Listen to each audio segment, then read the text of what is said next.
মক্কায় ফিরে এসে খালিদ গেলেন আল্লাহ নবীর কাছে রিপোর্ট করতে। বললেন, ইয়া রাসূলুল্লাহ, আমরা উজ্জাকে ধ্বংস করে ফিরে এসেছি। আল্লাহ নবী জানতে চাইলেন, সেখানে অস্বাভাবিক কোনো কিছু কি দেখেছ? খালিদ সম্পূর্ণ ঘটনা বর্ণনা করে বললেন, কই, অস্বাভাবিক কিছুই তো চোখে পড়েনি। নবীজি বললেন, তাহলে তুমি যাকে ধ্বংস করেছ সে নকল উজ্জা। আবার যাও, আসল শয়তানটাকে খুঁজে বের করো। খালিদ রাদিয়াল্লাহু তাআলা আনহু বুঝতে পারলেন তিনি প্রতারিত হয়েছেন।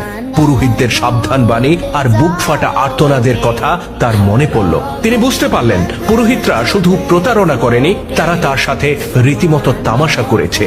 দাঁতে দাঁত চেপে ঘোড়ার পিঠে চড়ে বসলেন খালিদ, আর এক মুহূর্ত দেরি না করে পুনরায় ছুটে গেলেন নাখলার পথে।